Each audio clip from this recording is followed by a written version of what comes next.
आता गावातली तरी केली आहे। कालही आम्ही जवळपास 2000 कोटी रुपये रिलीज केलेले आहेत आणि शेतकऱ्यांना तर आम्ही मदत करणारच आहोत, पण त्यासोबत आम्ही ज्यांच्या घरांचं नुकसान झालेलं आहे, ज्यांच्या अन्नधान्याचं नुकसान झालं आहे, अशांना देखील आम्ही मदत करणार आहोत।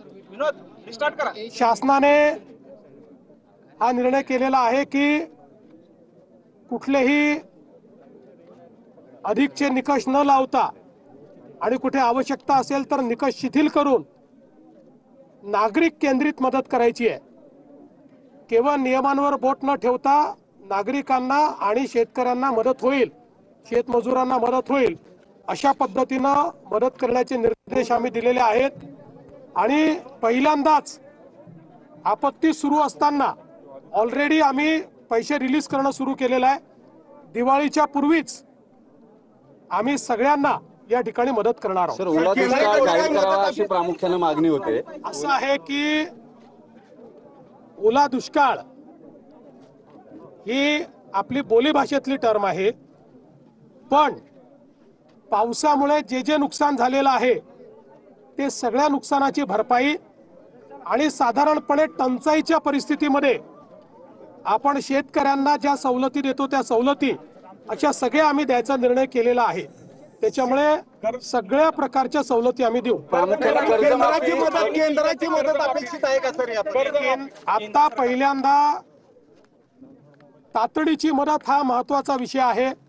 ती तातडीची मदत पहिल्यांदा शेतकऱ्याच्या खात्यामध्ये देण्याचं काम आम्ही करू आणि केंद्र सरकारही मदत करणार आहे। आपल्या माहितीकरता मी सांगतो की NDRF मध्ये काही ॲडव्हान्स पैसे केंद्राने आपल्याला दिलेले असतात, जे आपण खर्च करणं चालू केलं आहे आणि आपण जे काही पैसे खर्च करू त्यातले जे त्यांच्या नावामध्ये बसतात ते आपल्याला ते प्रतिपूर्ती करतात।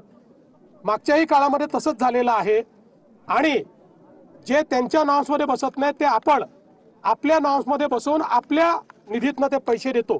त्यामुळे या ठिकाणी काल मंत्रिमंडळात चर्चा झालेली आहे आणि याकरता जो काही निधी लागेल तो देण्याचं आश्वासन मंत्रिमंडळाने दिलेलं आहे। सर, आता इथे जी पूर परिस्थिती झालेली आहे, कोळेगाव नावाचं जे धरण आहे त्यातनं 160% भरलेलं असताना पाणी आधी सोडलं नाही आणि अचानक एकदम पाणी सोडून दिल्यामुळे हा फटका बसला। असं आहे की पाण्याच्या संदर्भात पाऊस हा ढगफुटीसारखा जेव्हा होतो त्यावेळेस रेग्युलर नियोजनाने पाणी सुटत नाही।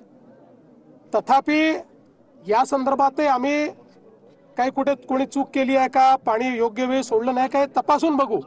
पण हा पाऊसच अशा प्रकारचा आहे की ज्याच्यामध्ये रेग्युलेटेड फ्लो करणं पॉसिबल नाही आहे।